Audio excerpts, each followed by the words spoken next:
really check your history and yourself. Stop playing politics with my punani. Stop playing politics with my punani. Hey, hey, hey, Republicans. I see you called on your fellow man. All dicks and no nuts. Then you rush to call me a slut. I'm standing up for what is mine. Call me the rib, but I'm really the spine of this whole great nation. Ain't gonna put me back on the plantation. No, stop playing politics with my punani.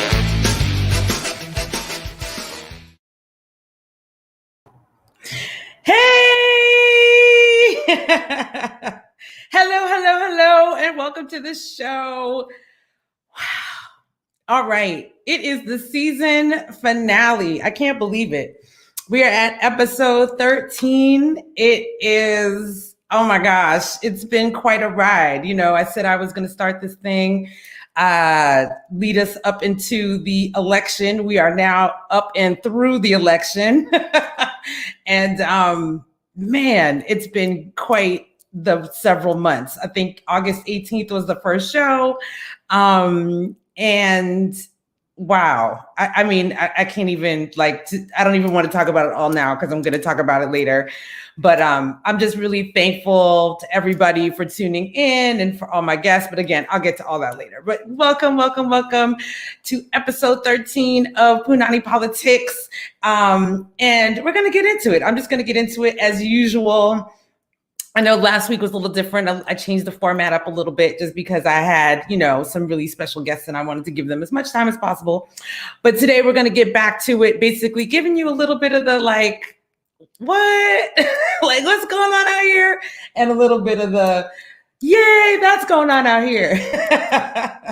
So where do we begin? I think, you know, it's funny because I was trying to figure out earlier, or, you know, I guess just a couple of days ago, I was like, what am I going to talk about? I mean, there's a lot of things going on. So it's what do you focus on? But I think we'll start with Georgia because there's a lot going on in Georgia. So I was just saying, I was talking to our special guest, Gina Breedlove, who's going to be with us shortly. I was talking to her and asking, I was like, I think Georgia was called. Did they call Georgia yet? And so I started, you know, kind of Googling around, and it's interesting because some folks are saying it's been called, or some people are just saying it's still projected. And I'm talking about the presidential race now.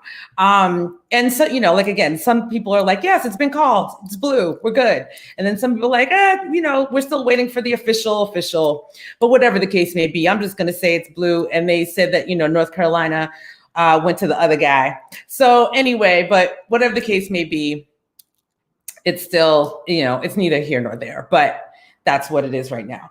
So the thing that's really, you know, what folks are really talking about right now in Georgia is the Senate race. So I know it's so many things. Who are these people? Why do we care? What difference does it make? Well, so instead of me trying to remember everybody's name, there they are. You see all the names, you see who's running against who, all this kind of stuff. So let me just tell you a little something, though, quickly about runoffs in Georgia, because I just wanted to do a little research about that and sort of what it's all about. So just so that you understand, if you're not even sure what a runoff is, I mean, it makes sense, but just in case, obviously, what happened was they ran the race, you know, come November 3rd, they did the counting, and it was a dead heat, and it was a dead heat for both sides, which I think is really something as well. I'm how you have two Senate races and both of them break even, even Steven. So both these people have to run again. So I know you're or all these people. So I know you're well, Shelley, I thought the Senate races, you know, they staggered the seats. Why are all these people running at the same time? Well, it turns out this Perdue and Ossoff, that was, I guess, the race that was supposed to happen this year, you know, in terms of how they do the Senate seats. But this other race with Loeffler and Warnock, so this is what I learned, that Kelly Loeffler, she was appointed last year when Senator Johnny Isakson retired due to health issues. So basically she was appointed, and we don't appoint senators anymore, so she had to make a real legitimate run.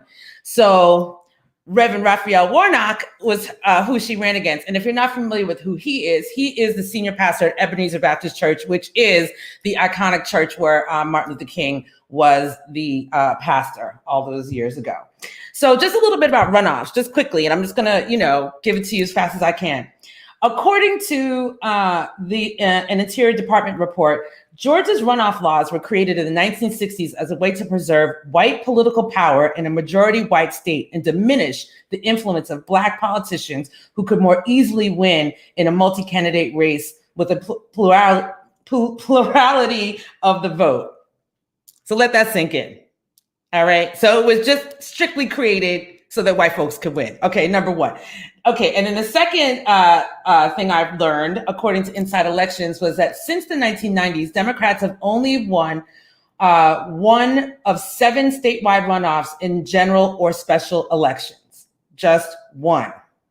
Okay, so there's a whole lot going on here. Like, there's a whole lot to think about. And I have to say, though, if this lady has anything to say about it, everything's gonna go blue. Because her crew is not playing right now. They are not playing in the state of Georgia. So I just want to say here, for all my folks who are in Georgia or no folks in Georgia, these are the dates. So you have up to November 18th is the earliest date to register, so you can send in an absentee ballot.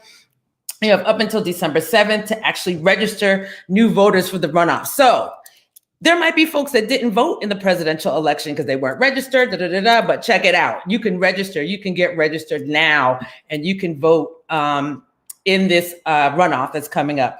And then early voting for the runoff is beginning on December 14th. And then, as you can see, the election is on January 5th. So, beautiful note.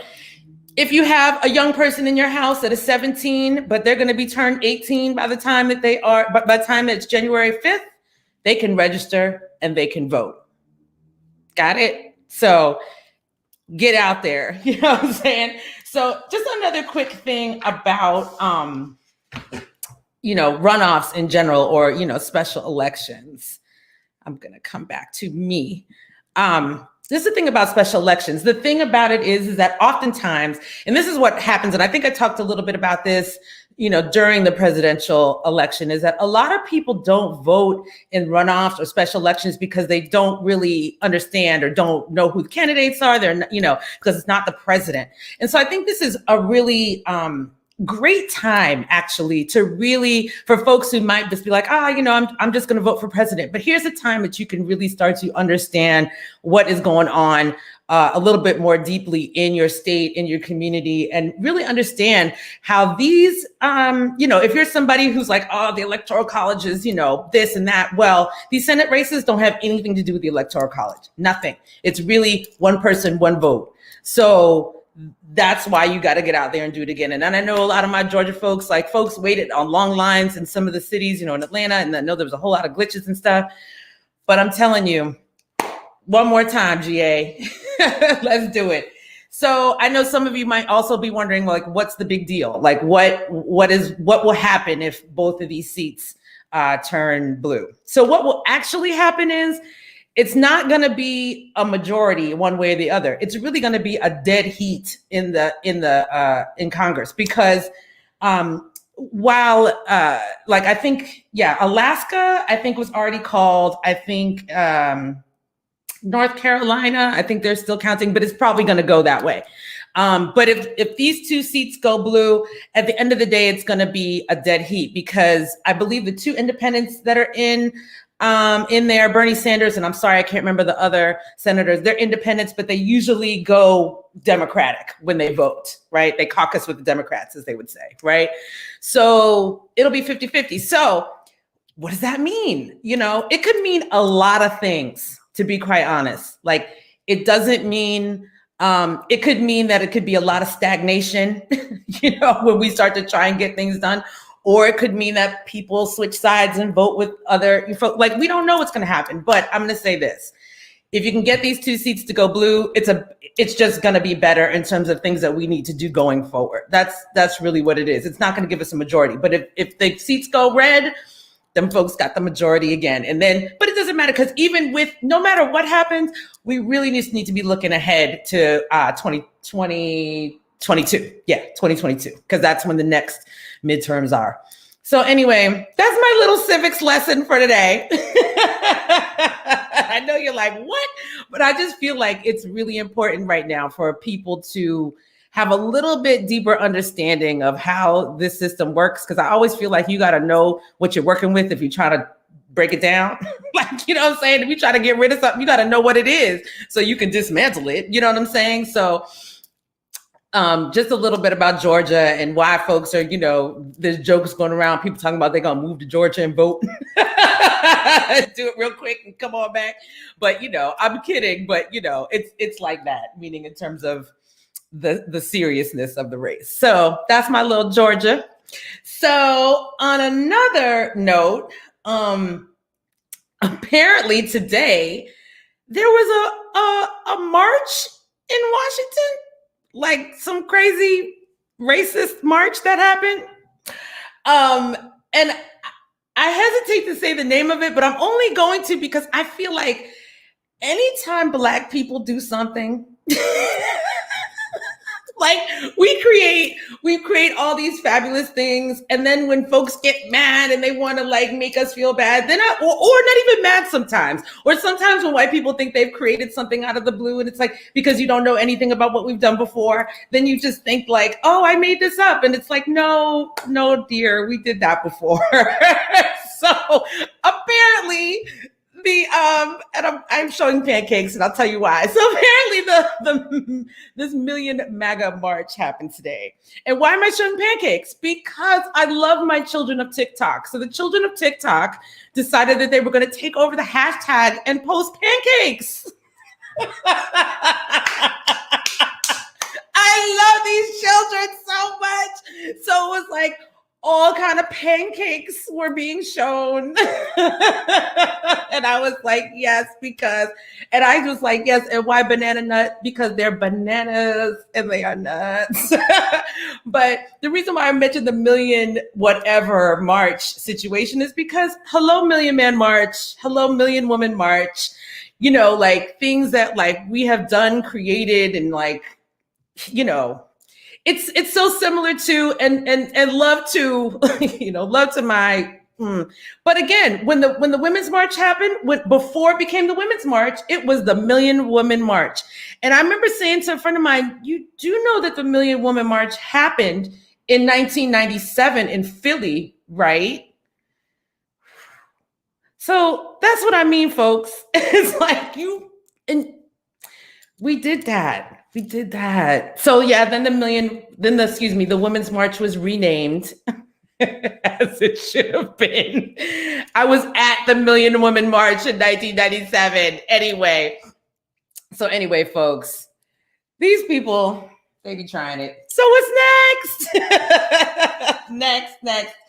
I was going through my Twitter feed, and I saw something that really caught my eye, that really warmed my heart, and I wanted to share. So this beautiful woman, Cori Bush, she won her Senate seat in Missouri.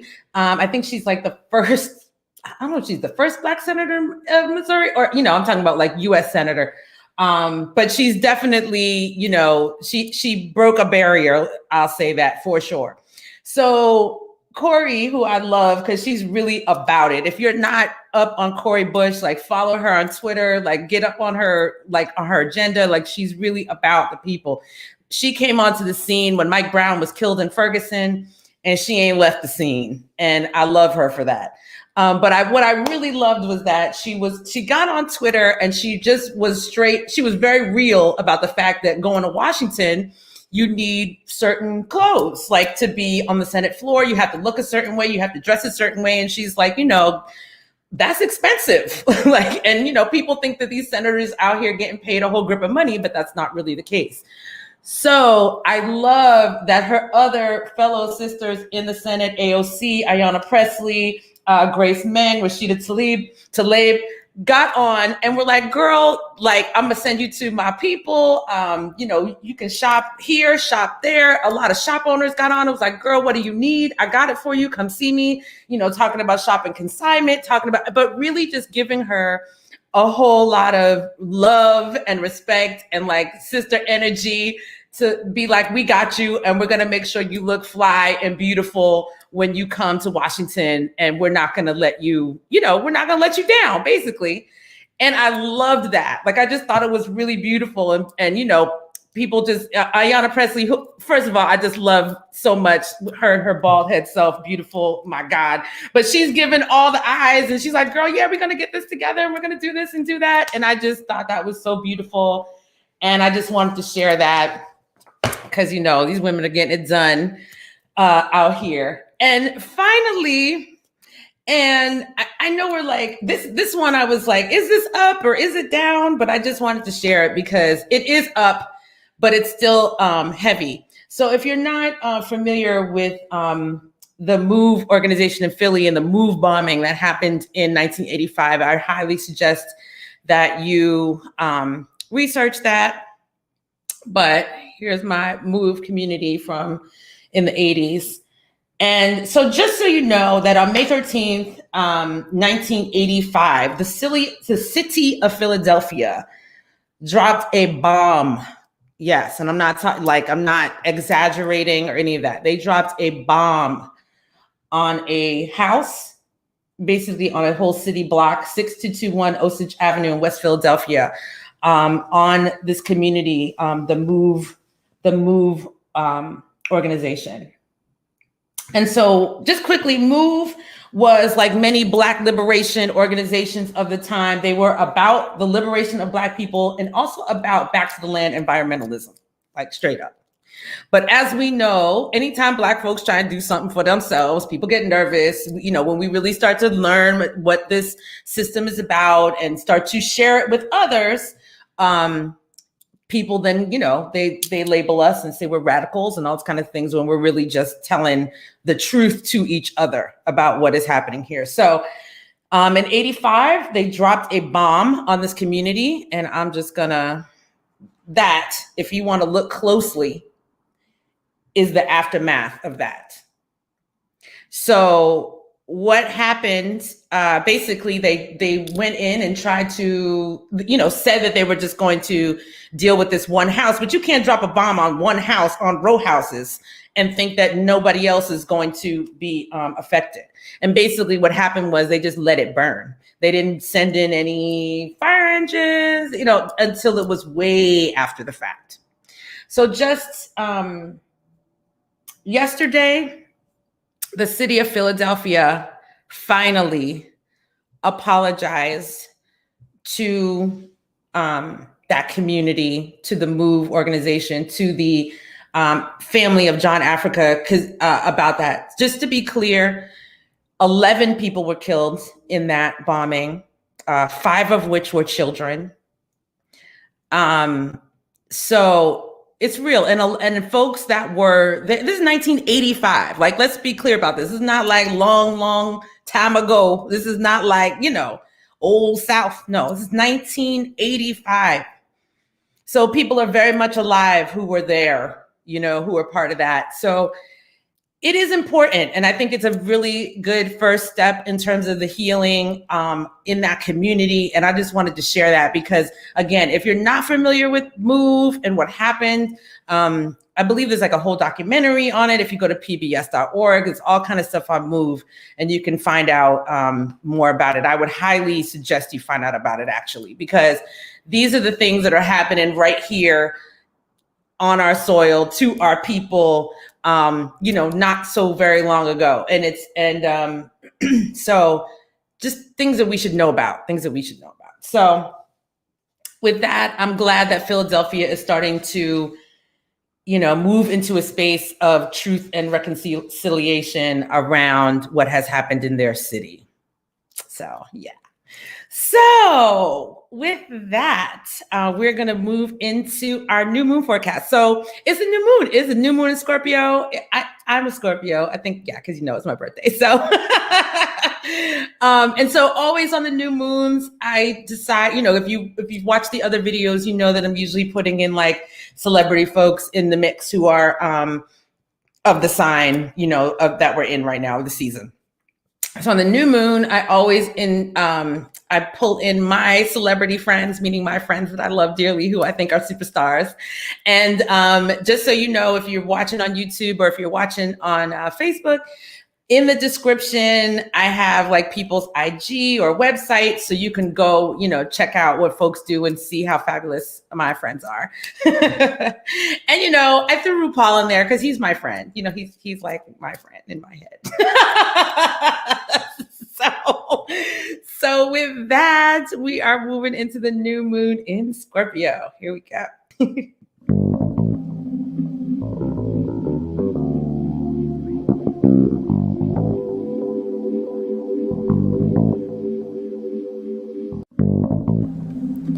New moons herald new beginnings, and in various cases, tonight's new moon in Scorpio ushers in the beginning of the end.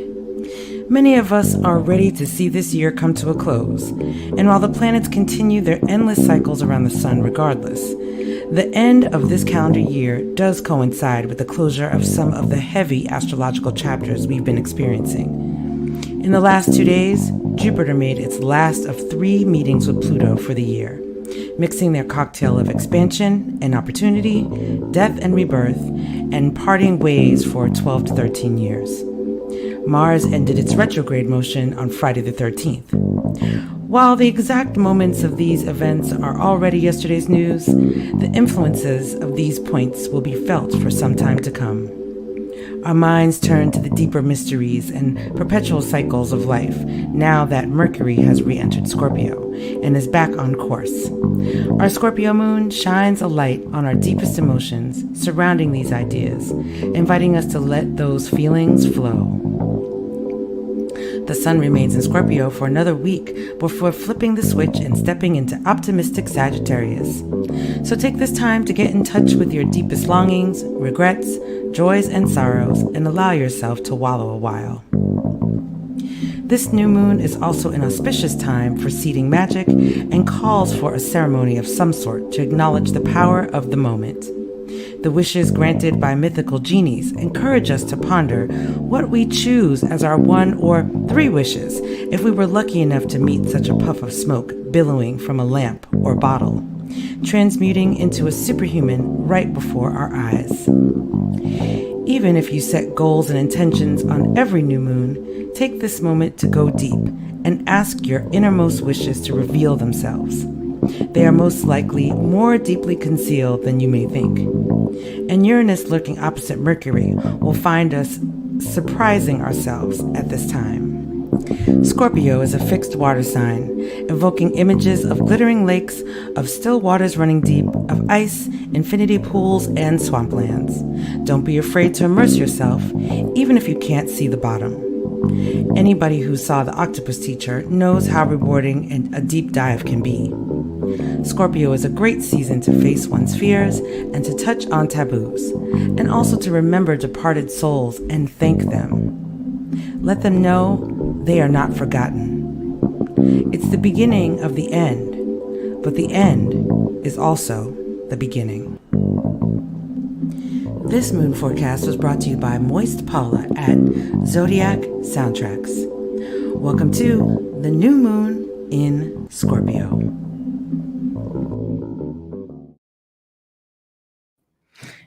Yay, new moon in Scorpio. Yes, I love my fab friends. I love my fab friends. So again, check them out, see what they're doing. Like I said, I left people's websites and Instagram handles and all that good stuff. People are making music, people are in technology, people are, painting, theater. It's all kind of great, fabulous stuff. So yeah, check out my friends. So speaking of my friends, coming to the stage, we have the gorgeous Gina Breedlove. Hello, my darling. Hello. I bring everybody to the stage because we can't go to the stage right now. Honey, But that last photo of you was so fine. thank you. Yes. I got my hair did. I called my photographer and I said, I'm coming over. Yeah. Well, all right then. Yeah, I needed some. I turned 50 photos. Yes, and welcome, honey. Thank you. Happy birthday, my darling. Welcome to the very 50s. much. Yeah, it's so funny, and I'm gonna say this quickly, and then we're gonna move on. I always think about being at Mishfest, and when people were like going into their 40s, and I was like, and everybody was talking about everybody being an OG in their 40s, and I was like, here we are, into the next. That's right. That's right. Oh my goodness, good times, good times. I won't go there. Yeah. But I just want to. When people come onto the show, I do not assume that anybody knows any of my fabulous friends and how fabulous they are, except for me. So I'm just going to read a little bit of your bio, and I'm going to so people will know, who you are.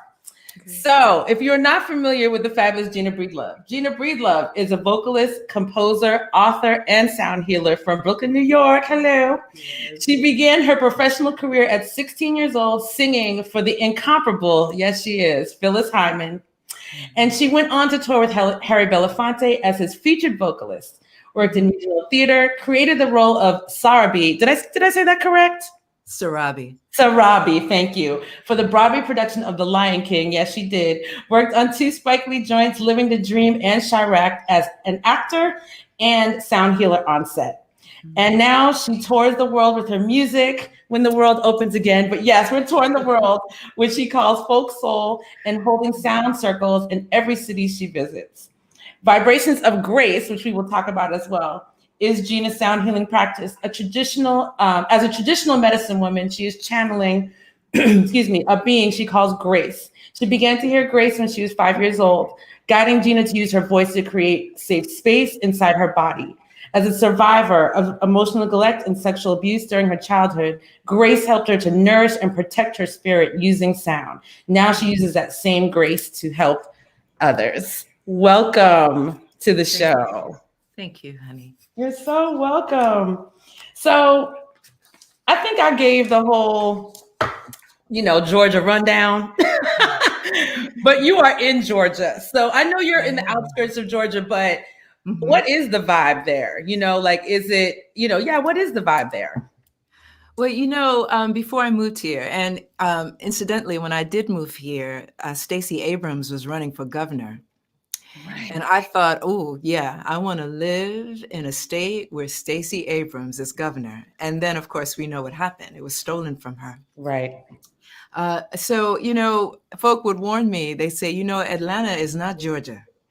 And I'm about 20 minutes outside of Atlanta. And I said, what are you talking about? And I knew what they were talking about, but I did not want to be dissuaded. I had found my dream town and house and a place where I could root, Yeah. I've always been attracted to red dirt. And since I was a little girl, and my people come from Georgia. So I had found my place and I was not going to be deterred. Within my vicinity and in Atlanta proper, there's a lot of jubilation. Like folks are still in the streets. I had somebody tell me today, Shelley, you remember Freaknik in the 90s? Yes, I do. Honey, I heard one of my neighbors said to me today, Atlanta is looking a little like Freaknik in the 90s right now. Except y'all really celebrating cars.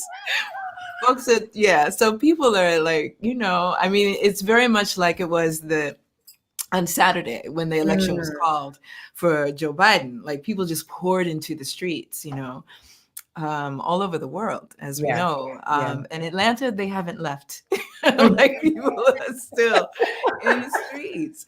And so, in Atlanta proper and in the surrounding areas. Now, I had to take a drive to Alabama a couple of weeks ago. And so I had to drive through Georgia. And once you get about an hour outside of Atlanta, then you start to see the billboards that say, Trump and Pence. Yeah. And I was like, oh, okay, I'm not stopping for gas in this town, keep it moving. But, around where I stay, folks are really happy, Yeah. really actually, amped for the runoff. People Yeah. are like, I mean, everybody that I've spoken to, are talking about how they can, offer some of their time to Stacey Abrams' organization, Fair Fight. Fair Fight. Yeah. So, yeah. Yeah. Her, Latasha Brown, like they're not playing out here. Yeah. And Mayor Keisha. Yes. And Mayor Keisha. Yes. And Mayor Keisha as well. Yes. Yeah. Not playing games. Well, yeah. And it's good to hear because like, as I'm sure you heard me talking about the history of the runoff. Yes. And how it's not even supposed to be serving us, but how we do. It's right. Like you think, you think, but there's other things afoot here. That's right. Yeah. And she epitomizes that, doesn't she? I mean, Stacey Abrams, after the election was stolen, and she fought the good fight, and then she did her concession, but she went back.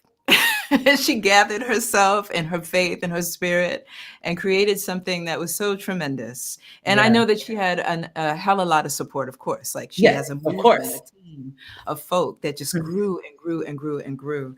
But I mean, that really, to talk about grace under fire. Mm-hmm. And I saw someone post, she lost a battle, but is winning the war, Well, analogies about that. Yeah. Mm-hmm, she's my friend in my head. Yeah.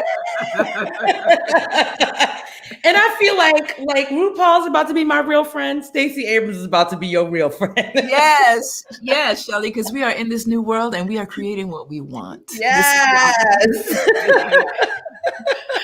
But I will tell you, I met RuPaul once and he scanned my outfit. Like he quite he, I think he goes by he. I think his pronouns. Yeah, I think he goes by he. I think he goes by he. And as I was walking up, he went, Shelley, I was like, oh, okay. And he looked divine. And I was like, okay, I feel a little underdressed. So just be your fly ass self. Yes. Or prepare to be read. Or prepare to be read and found wanting. Because that's how I felt that day. I was like, well, damn. I didn't dress right. Yeah, I'll take a read from RuPaul, especially if he's giving some tips behind it. Like, girl. That's right. That's right. Oh my goodness. So I just want to rewind the clock for you a little bit. Because I don't think I knew you started when you were 16. Like, it's funny, I've known you for a long time. And I don't think I knew that you started your music career that young. So, how did that start for you? Like, were you always sort of like, this is something I want to do? Some people sort of fall into these things. What was it for you? Very young, like when I was 5 years old, I knew, I walked into the living room. My father was transfixed, looking at Lena Horne on screen, and she was singing, I think it was Stormy Weather, and I just thought I had never seen such a magnificent woman and Black woman. And in the early 70s, which was when I was a little girl, I couldn't find any imagery. I couldn't find any representation of us except for old movies or Julia, like right. Yes. Carol. Yeah, Diane Carroll. Yes. Yeah, another divine, gorgeous being. But it was just so difficult to find. And so I fell in love with Lena Horne and decided that I was going to be Lena Horne. And so from 5 years old, I would just wrap myself in a white sheet and get in front of the mirror and try to look. The gown. The gown and just sing whatever parts of Stormy Weather I could remember, which was, very limited. Yeah. So no, I'd always known that I wanted to sing, and I always knew I wanted to be on stage. And but when I was 16 years old and I was going to the high school for the performing arts before it became LaGuardia. The Fame School, yeah. I was at Fame School, right? And it was performing arts and music and art, and through some friends, Phyllis Hyman was looking for a background singer to do like 4 or 5 shows at her home place in New York used to be a club called McKell's on the Upper West Side. Okay. And it was a benefit. I don't remember, Shelley. I was 16. Yeah. I do remember that the drummer was friends with my auntie, who's like, right? And so that's how that happened, girl. Yeah, and I was in love with her. Of course, I was in love with her. I wanted to be her, or alternately Angela Bofill, like both of them were goddesses, right? Yeah. And so I knew all the songs already, and she didn't come to rehearsals because Phyllis Hyman, right? So, and I would sing her lead in rehearsals, Shelley. I was and so Gary Bartz was playing on the and he did some of the most glorious and gorgeous sax lines on like Bet You By Golly Wow, that her cover of that. And so was that during the time she was with Norman Connors? She had recorded with Norman Connors already. Okay, right? got it. Okay. So it was after Sophisticated Ladies on Broadway, and and so I would sing the parts, and I just and I met her. I couldn't speak. I was just struck dumb, Yeah. But it was really quite incredible. She was truly an original goddess. She was an OG for real. Yeah, absolutely, definitely a voice. Yeah, that I resonated with, or as well, because I'm an alto, I'm a true alto, so I'm always looking for these ladies that got that deep voice realness, as they would say. So it was like Phyllis Hyman, it was Gladys Knight, as you talk, how am I forgetting? Well, as we go further, the Anita Bakers and, all those folks that are sort of in that, and then the people that could, of course, flow between, because of course you had like Shaka, who could hit you down in the dirt with her low register, and then she'll, take you all the way. But Phyllis is one of my all-time faves. It was an amazing experience. Yeah. So I'm going to jump, because I know there's a lot of stuff in between, but I'm going to jump to The Lion King, because I think that what I think is so interesting about New York is the fact that, I didn't know you, obviously, when you were in The Lion King, but voila, I saw you. You know what I mean? So it's such an interesting thing, because it's like I have a lot of experiences like that being an artist, where like I will see people and then give it a few years, and then it's like, oh, I'm next to the person. Because I think, strangely enough, and you probably don't remember this, but the next time I saw you at the show, but then you sang at my good friend's wedding, Raw Goddess. Yes, Shelley. Yes. So it's just like this weird thing. But tell us about that, because I The Lion King is like, it will never die. But you, no, it will not. It will not. But because you're in the industry, and I know there's a lot in between there and there. But just tell us about that, about Broadway and being there and originating that role. We didn't know all of us, the original cast, we didn't really understand what we were doing, what we were creating. We had no idea, what it would be. And the director, Julie Taymor, was insistent about for the dancers, like she chose like the premier dancers from Dance Theater of Harlem and from Alvin Ailey. And like she did this like real intentional casting. Wow. And, Okay. And I auditioned, I think 6 times to be in the piece, like everybody did. Like she just kept calling people back and paring it down. It was like a month-long process.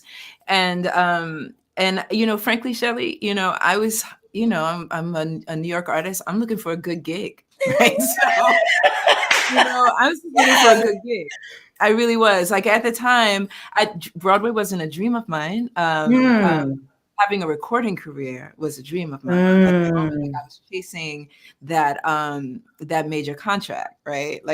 And I had one with Warner Brothers, and then got money but never made a record, and then they dropped me, and then I was like, so I was still on that treadmill. Like, I need to do this in a way with this kind of visibility and this kind of machine behind you. I had not discovered really independent artistry yet. Right. So, when I, got hired for The Lion King, I was just like, oh, great, lotto gig. I can be in New York. I can, take care of my rent, and like, you know what I mean? I don't have to bartend. Yeah. I don't have to, and, but as we got into the rehearsal process, the beauty of it, the gorgeousness and the beauty of this, like, 50 Black cast members, and like there were 15 or 20 folk. Forgive me, I don't remember now, but because this was in 1996, right? In 97, we premiered in New York, so the cast members from South Africa, and the music and the voices and the intentionality that went into every single detail. It was a baptism for me, absolutely. And I had to slow it down. I was like, oh, this is so much more than what I expected and even knew. And I created some friendships that I still have, which is gorgeous. And I was there for about 2 years, like 2.5 years.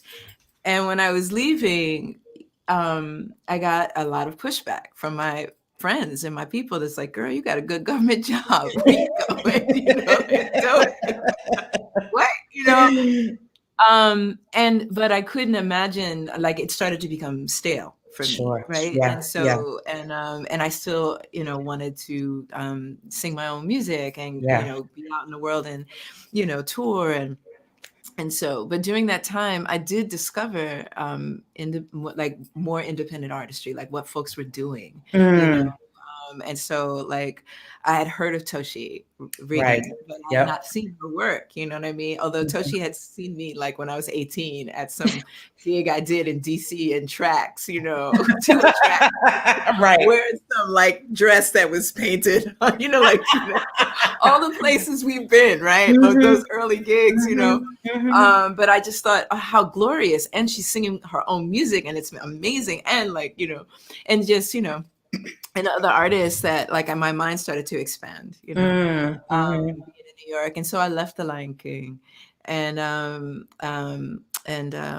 had my daughter, had Cree. And then I started working with Sekou Sundiata.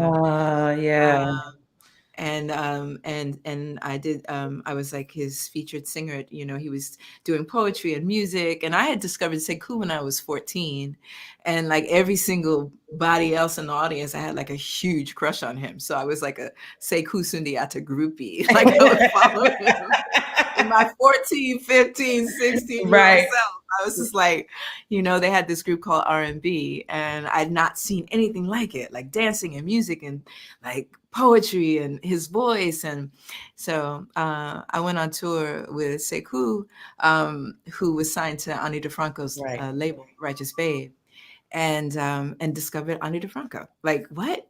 Right. Like stadiums full of people, and I never hear you on the radio. Got my mind open, So. Yeah, I was going to say with Sekou and Ani, I guess, is like the real immersion into like, oh, this is what independent art can look like. Completely. It was stunning. Yeah. It was really stunning. And it just, created this opportunity for me to turn away from chasing this major record deal that, because then I got signed to Quincy Jones' label, Q West. Oh, yeah, I remember. Yeah, I remember that label. Yeah. And I made a record that started to get a lot of love in Europe. So it wasn't even the single, but somebody started playing it, and then it was playing all over Europe. And I went and asked for some tour support, and they were like, no. If I had known what I know now, I would have just got on a plane. Right. But I was so molded and weaned on, no, you need this machine, you need help, you need to be elected. I didn't know. Yeah. So yeah, touring with Sekou after doing The Lion King for a few years, like that really was the beginning of a whole other knowing. Yeah, yeah, absolutely. I mean, I think about Sekou. I mean, he was, for anybody who's out here watching and you're not familiar with Sekou Sundiata, he is an ancestor. But his work, look for his work. He was a brilliant, beautiful artist. Renaissance man. Renaissance man, absolutely. And definitely somebody who is seared in my brain in terms of like people who I think about when I'm coming through as myself, becoming an artist in this town. I say becoming an artist because I don't know if I always thought of myself. I was doing a lot of things. I was doing poetry myself, and that's how I got to know him, because I was in that spoken word scene. Yeah. So people would be like, "Yeah, you have to see, Sekou," and of course I had to see Sekou. But yeah, he brilliant man. Yeah. So yes, and I mean, I'm thinking about. And it's funny because, again, I always think about with people like I said to you, I know where I saw you, but I don't necessarily remember like all of the inner workings that came to the point of us really becoming like, family. You know what I'm saying? And I think that's great sometimes, like people just sort of like get in. Yeah. I mean, I think Mishfest had a lot to do with it, right? I think the Women's Festival, and we were friends before I saw you on stage. And then I was like, who the fuck? Who is this? Like, I was like, what? I think there's a picture of me too at one of your concerts, like just. Oh yes, at BAM, I think. At BAM. Because you're like secret squirrel. You know what I mean? You just like, by day, mild-mannered Shelley Nicole Jefferson. You know what I mean? And then like at night, you get on stage and like, this gloriousness, this aspect of who you are, this power, this voice, this music, and I love that too. I love that. I feel that way too about Carmen Mayer Johnson, right? Yeah. Like Absolutely. One of those people that does 7 things. Well, yeah. Like what? Absolutely. Yeah. Yellow Beast. It's wonderful. I feel that. I love my friends too.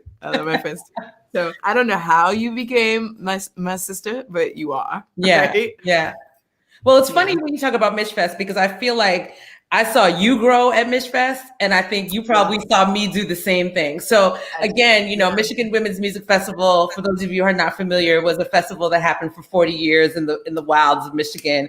It was an all women's festival. And I mean, just one of the most gorgeous and beautiful and heart opening, eye opening, space. Yeah, it absolutely changed my life. Yeah, I think it changed the life of everybody who went. I mean, it absolutely changed my life. It absolutely changed my life. And as Gina was talking about, I mean, I definitely, so at festival, there were, 3 main stages. There was the acoustic stage, there was the day stage, and what they call the night stage. And so I think all of us rotated, in some form or fashion through all these stages, and you could watch over the 9 years that I attended that festival.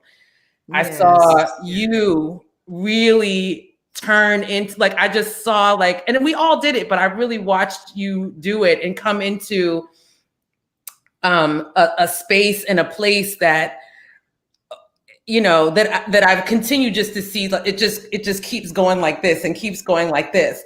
And I feel like it was at Fest where I started to really understand, and maybe you did too, and your the coming together, for me at least, of your sound healing work. Yeah, it did happen at Fest. It did. And your work, your work as an artist and making music and all that kind of stuff. So, I'm a healer as well. We do this thing, but can you just talk about that? Because I think for me, I'll talk about myself. Sometimes for a long time, it was hard to bridge the gap, so to speak. Like, you want to be like, no, I'm over here. I'm making music. I'm cute. Right. Got on my lashes. Right. And when you start to talk about being a healer, sometimes, you think, oh, well, can I be cute? Like, how does that work? Or, you know, so talk about that path of bringing those things together for yourself. And because you already sort of talked about releasing the idea of chasing the record deal. You know what I mean? Yeah. So, yeah. Yeah. Shelley, well, and I actually started doing sound work on folk quite quietly when I lived in Brooklyn, and it just was, frankly, it was way too woo-tastic for me, right? I was doing it. It was still too, it was something I'd always done on my own body, like humming into my body, singing into my body, holding myself while like horrible things were happening to my body. And, but inside of my spirit, and I would go in and I would create this safe space is the only language that I have for it. Yeah. And so something happened, fast forward years and years, I'm at my house. Remember, I used to do Folk Soul Thursdays. Yes. Yes. We would get down on Thursdays but at my house, I had a party. Somebody came, thought it was a Folk Soul Thursday. It was a private family thing. And at the end of the night, when all my guests had left, this person who had come was having a real terrible breakdown in my bathroom. And I lived, near you, Shelley, in that big old crazy place, 770. That's a whole other episode. I had this dual feeling. Like, part of me was like, I didn't invite you. You asked to, you know what I mean? Like, why are you invited? There were two other friends who I did invite that knew her, so they were caring for her. And then I came back and she was in my bed. And you really got to be Black with Southern roots to understand. You see somebody in their clothes in your bed.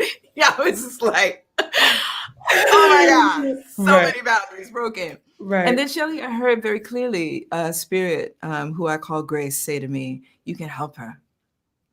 And I made the decision to listen, and I offered her care, and I sat her in front of my altar, and it was the first time I worked on someone. Cree was 9 years old and asleep. I thought she was asleep. She wasn't. Years later, she's 21 now. She told me the story that she saw it happen through her door.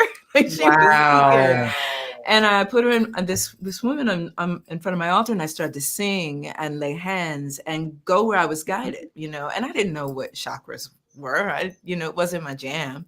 I didn't practice yoga. I didn't know yogic science, but I started sounding into her body and laying hands, and at about, I don't even know how long it was, but she started to quiet, and then she got very still.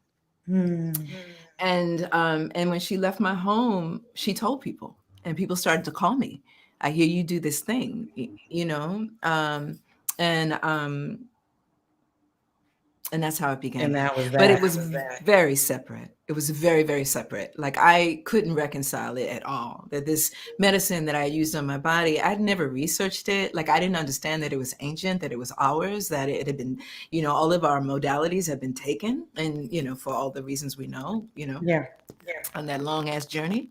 And so I didn't know anything about it then. I just knew that it was of service.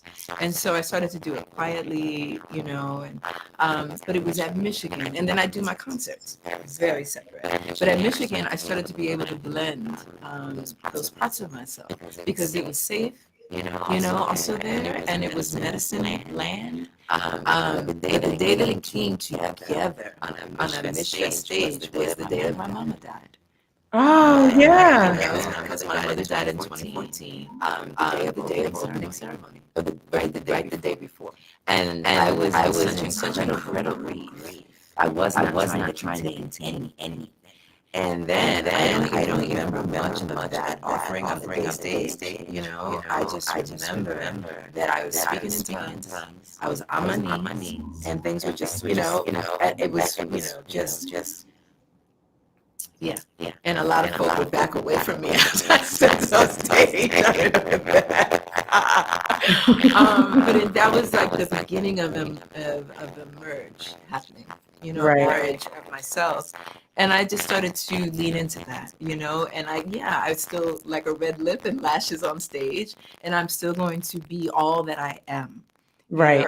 All that I am is going to come through. And I mean, that's how it is now, but it took time. It was a practice to allow You know, I can say that. I can be there. I can breathe into that. I don't have to censor that. You know, all of those things, like allowing. You know, and really trusting that spirit, right? That you're saying that, you know, that it's sometimes we stop ourselves because we think we're saying, like, because we don't know where something is coming from, quote unquote. Right. So we're like, oh, I don't know if I should say that because, you know, but it's just like, no, just let this be and let this flow through. So yeah, I mean, I understand that too, because when I work on people as well, you know, when I'm doing Reiki on folks or whatever, you know, sometimes it's not all the time, but sometimes there are things that are very, very clear. You know, and sometimes it's not even things for the other person. Sometimes it's like, you know, spirit telling me like, you need to move over here, you know, or you need to put your hands here, or you need to move that crystal there, or you need to, you know, and I've laughed at myself because sometimes I'm like, I'll lay crystals on people thinking I'm good. I'll start to work. And then, you know, the voice will be like, move that. That's right. And I'm just like, well, I just started, you know, and it's like, move that. Yes, and I'm absolutely. Like, got it. Okay. Yeah, got it. Yeah. So I totally, I understand that. Yes, it's funny you talk about that Mishfest moment. You know, there's so many things at that festival. I mean, things that just remain so clear, you know, because, you know, it was clear. Okay, I'm not going to go there because that could be a whole conversation. But what I am going to say is, what I do want to talk about, though, is when we did Afropunk together. Because, and let me tell folks about this quickly. So, Gina was asked to do a sound healing tent at Afropunk. Now, if you know anything about Afropunk, there is no tent that is going to keep the sound from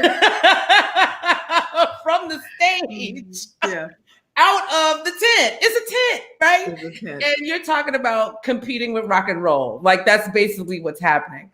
Right. So, you know, when you asked me to do it, of course I said yes. And of course I didn't know exactly what we're going to do because, you know, I've not toned into people myself, even though, funny enough, I have other folks that tell me I should do that all the time, but that's another conversation. But what I remember so well about that was the fact that we were able to create in a tent with, you know, guitars coming straight at us. Yeah, and drums coming straight at us. A space that people were, as you say, vibrating with grace, in a tent at a rock show. Yes, and it was. You know, we managed to somehow just block all that stuff out. Yeah.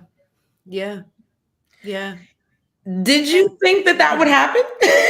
Were you not sure? Were you just kind of like, we're going to give it a try? Like, it was a trusting, you know, I had a lot of questions about it. And, but I was giving obedience. I was being obedient, you know, and I was guided and I said, okay, you know, I had to say, okay, like 25 times. Right? But Shelley, we did, you know, I still get emails about that. Like I really like some folk that came through. We worked on at least 50 people. We did. Yes. Over those 2 days. And, you know, and I even had one woman write me and say, that was the highlight of Afropunk for me. Wow. Yeah. I mean, a lot of grief was moved. Things were opened, you know, it just, and it's the intention, but, you know, it's the training of like, we invited people to focus on our voices, you know, and so the power of the human mind and spirit and choice, and people would gradually tone out everything else that was happening and lean into the three of us. It was you and me and please Abby. Yes, Abby Dobson. Yeah, Abby Dobson. Gorgeous. Yeah. And so, and people would lean into that, you know, and then they were there. Yes. And yeah. That was such a beautiful time. Like, I will never forget that because you know, as you say, just leaning in. I was just kind of like, Gina asked me, all right, I'm gonna say yes. Right. We out here in this tent. We are in a tent. We out here in this tent. With a cacophony of sounds. Yes. Yeah. But it was so beautiful, like so amazing. Even watching, and I don't know if you remember this, and I'm gonna, you know, I remember this one sister she was kind of like coming by.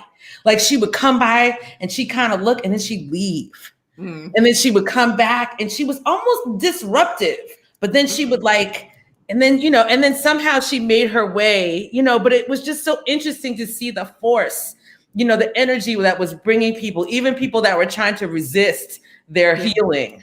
Yeah. And I was just like, wow, what a time. Yeah. It was a grand experiment for sure. It was a grand experiment. And now, you know, the next year they had a whole healing row at That's Afro. right. Yes. They had a whole healers row. And I was like, yes, that's fantastic. So I want, so tell people are you doing healing work with people during this pandemic? Tell me, how has this been going during the pandemic? Has it been like exploding during the pandemic, you know, in terms of your work? It has been. Actually, I've had to turn folk away, frankly, because of course, as you know, like if we don't center our own care, then we cannot show up for others. And I got to a space where I was doing too much sound work, and I thought, oh no, you know, I've met many a sick healer.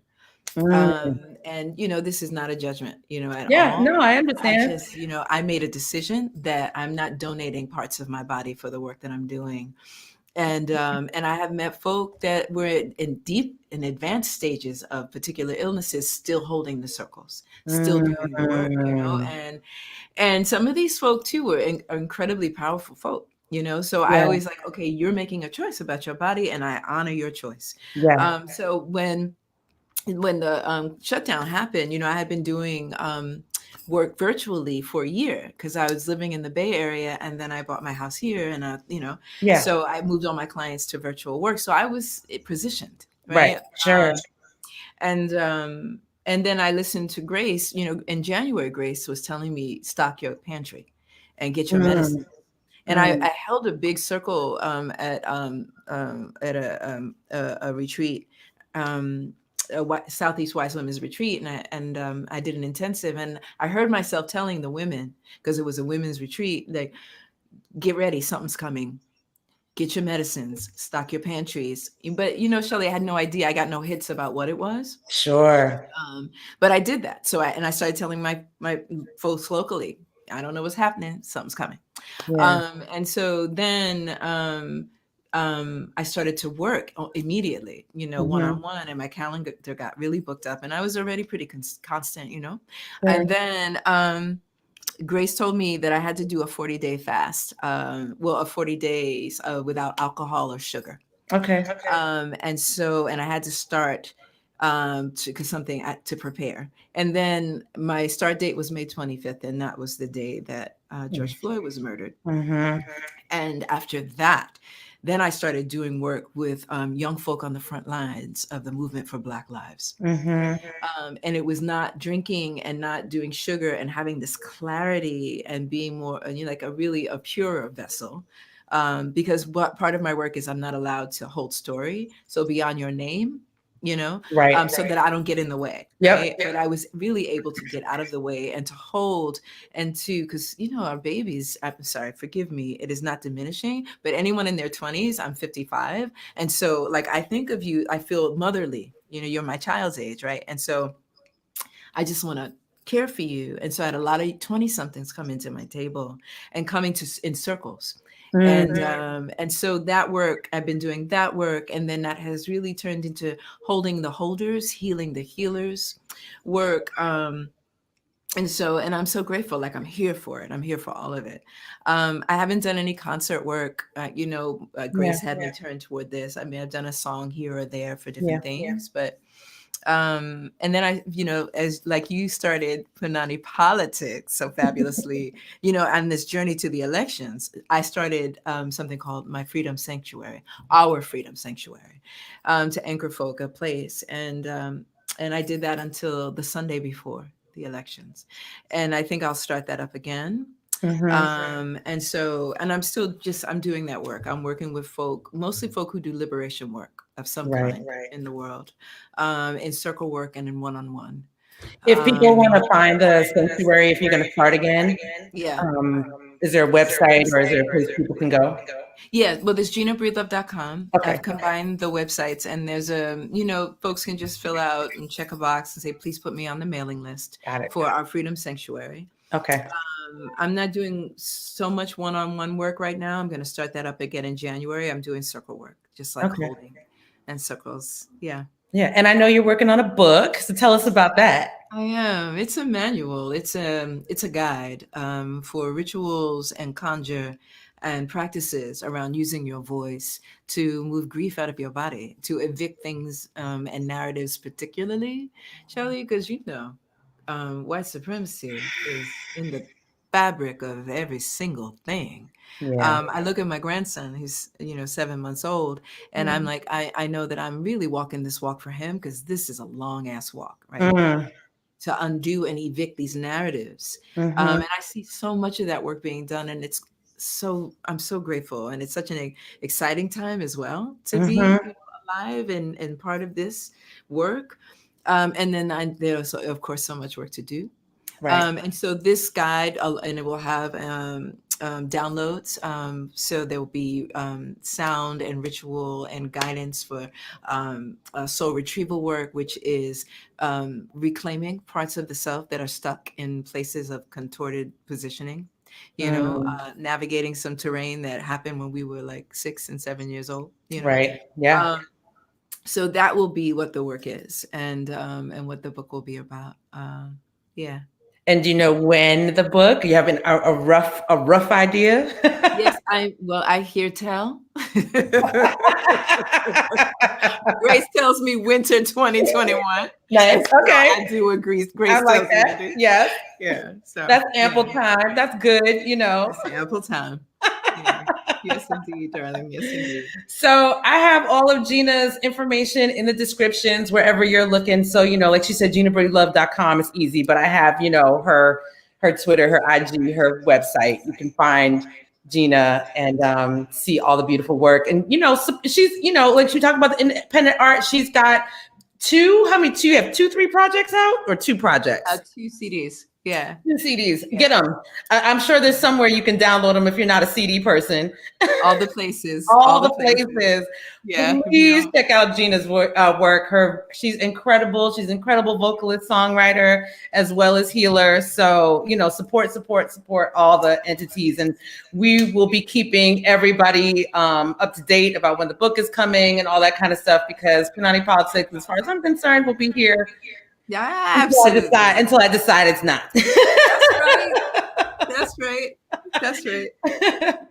So Gina, I love you. I thank you so much for being here with us. I mean, I'm trying to see if, folks have just been chiming in and giving the yays, Gina, and like looking forward to your book here in the comments. So you got some folks already on board whenever you're ready. And, I'll be talking to you soon. Yeah, like probably tomorrow. Right? I love you so much. Yes. And have a great night. Thank you. You too, baby. Okay. Happy new moon in Scorpio. Thank you. Bye. Yay. Oh my goodness. That was awesome. I love sort of like re-meeting, if that's a real word, my friends, like people who have been in my life for a long time. So as I said, all of Gina's info is in the description if you're watching on YouTube or on Facebook. If you happen to be on Twitch, again, easy, GinaBreedlove.com. Twitch is funny. They won't give me a whole space to put a whole lot of info, but it's GinaBreedlove.com, just how it sounds, just how you saw her name up there. And you can check out her work. So I know. So for the last, well, I'll say, yeah, for the last, what's this, show 13? So 11 shows, we honored our fallen sisters because when as George Floyd passed away, we were in that moment of also, Breonna Taylor, Ahmaud Arbery. And there was a lot of talk at that time, in overtime really, about how when folks are unfortunately killed, a lot of times the women who are still, being harmed by the police, killed by the police, are not getting recognized or known. People don't know their names. So I just decided that I was going to make that part of my, show, is that I was going to say their names. So tonight, I'm going back to sort of where I first heard or even saw the hashtag of Say Her Name, which was about this sister here, Sandra Bland.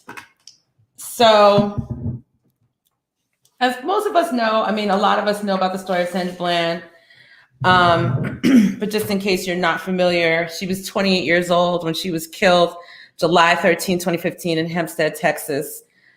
She was driving from Illinois to Texas to start a new job. She was pulled over on a, routine quote unquote traffic stop, supposedly for not signaling.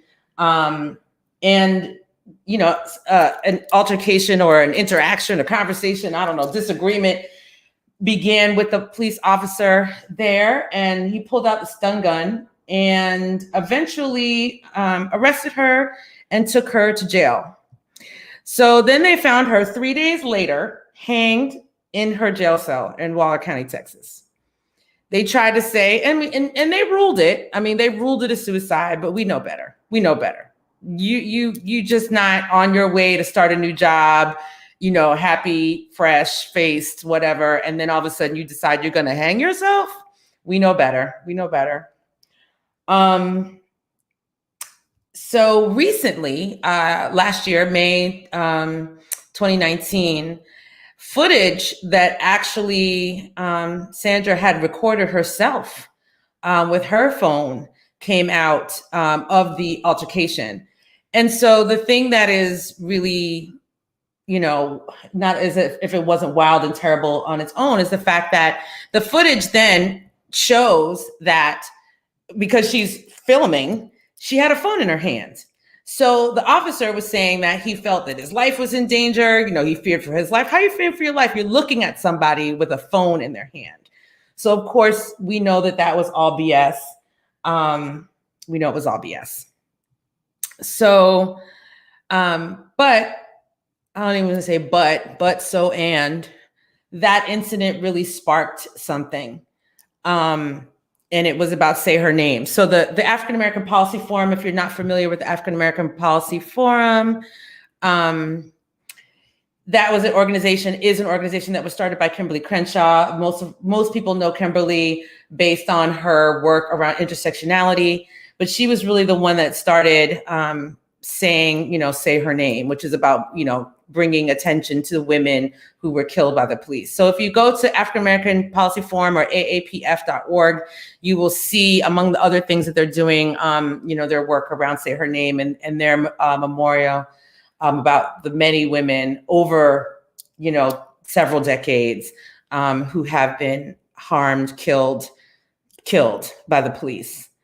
But I just want to give reverence to Sandra, and I think it's appropriate that as we close this this chapter of the show, this is our season finale, that we honor Sandra. And I'm going to light this candle for her on this new moon in Scorpio. I just want to also just shout all those women who are now ancestors that I have called their names during this time that we've had together in this first season of the show. I don't know if I said this before, but I feel like most of them called me, like some of the names I knew, some of the names I did not know. Some weeks I would think I was going to talk about a particular woman, and then I would see something else, or, you know, something else would be shown to me, I should say. And I felt this is the woman who I need to talk about. So just know that if you go to the African American Policy Forum, you will see all the names, and you know, like me, I was just like, wow, a lot of these women, most of these women, I don't know their stories. I don't know their names. I don't know anything that has happened to them. And as we all know, these are just the names that we know. These are just the names that people have decided that they're going to give to an organization to put on a list. But we also know that there's a whole lot of other women out here who are being harmed, killed, irreparably damaged by, you know, white supremacy, patriarchy, capitalism, homophobia, transphobia, and all the things. So continue to remember our sisters as we go forward, as we move toward our liberation as people. We're in a really fertile time right now. We're in a time where we can make great change. And, you know, I'm really here. I'm glad that, you know, white folks are starting to look at themselves and make changes. But, you know, I'm really here for my folks in terms of our unraveling from white supremacy, patriarchy, capitalism, and misogyny, because we've all, as Gina said, been indoctrinated into this system. And so we all have to unravel ourselves from the system. So I'm shouting out, giving love to Sandra and her family,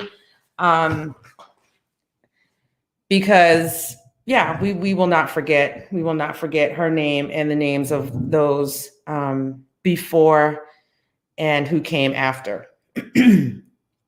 So that is that for our Sandra. We're at the close. I can't believe it. 13 episodes down. So I just want to say before we close, I want to just thank some folks. So this decision to do this show at this particular time was really a call from spirit. As I think I have said, when the pandemic started, I really didn't know what I was going to do. I had no idea. You know, I'm an artist. All of my gigs dried up. You know, even a lot of my yoga gigs dried up. As you know, I'm a yoga teacher as well. A lot of things I was supposed to do in person I couldn't do. You know, conferences, workshops, things that, you know, just could not be switched over to virtual. At least we didn't think so at the time, or that wasn't something that was happening. So I didn't know. And so I just got still, and this is what came. And I just followed the call, honest to God. So we're going to come back. We're going to come back in January of 2021 with season 2. I'm not going to give a date yet, but I know we'll be back before the inauguration so we can get into all the things, you know, that have happened.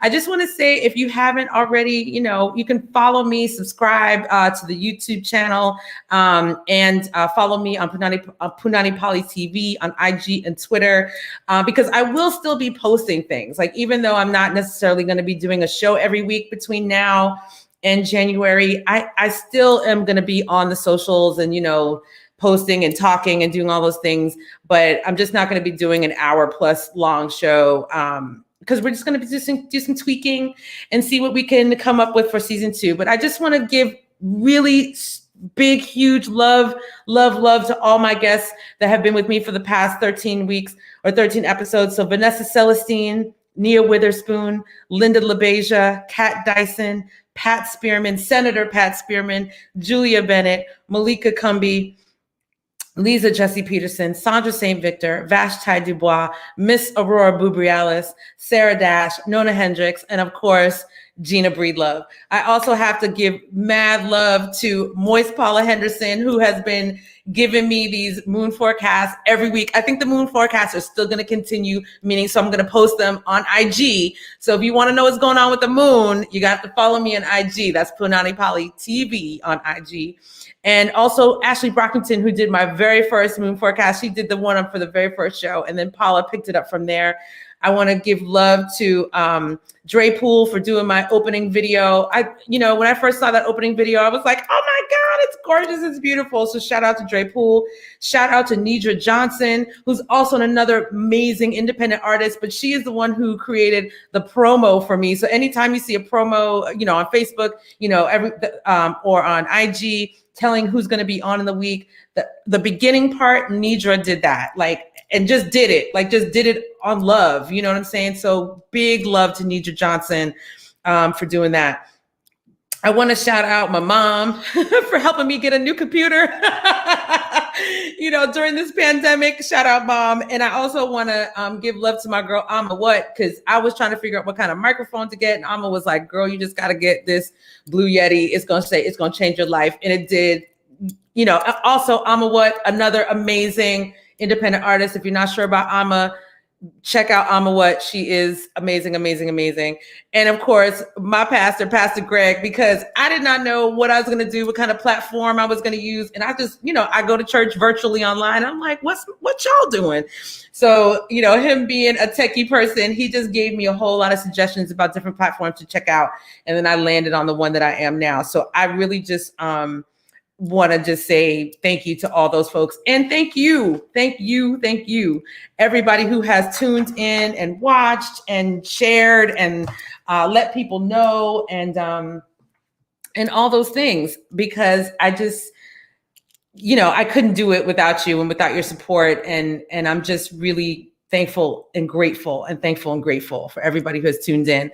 I can't wait for season 2. It's going to be, I don't know, I think it's just going to be great. It's just going to be great. It's going to be fun. I'm not even going to say it's going to be bigger and better, but in the spirit of RuPaul, it's going to be bigger and better. It's going to be bigger and better. So with that, I'm going to do 2 things here. So my favorite band, one of my favorite bands, The Family Stand, Sandra Shane Victor has been our guest 2 times.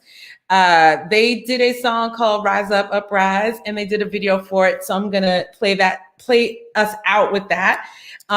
Because it is time for us to rise up. It's time for us to rise up. I know that the election is done and people I want to sit down, but nope, it's time for us to rise up. So I just want to say thank you. Thank you to everyone who's chiming in on the chat, on the comments. Thank you. And I love y'all. And thank you. And again, subscribe to the YouTube channel. Follow me on IG. I will see y'all soon. Have great holidays, everybody. I know it's a different time and the COVID's got people doing all kind of different stuff and you might not be with your family, but make sure you're with somebody. Even if you're just with a friend, you guys get a little, put a little food together and do it. But know that you're loved. Know that I love you. If nobody else loves you, know that I do. All right. Have a good night, y'all.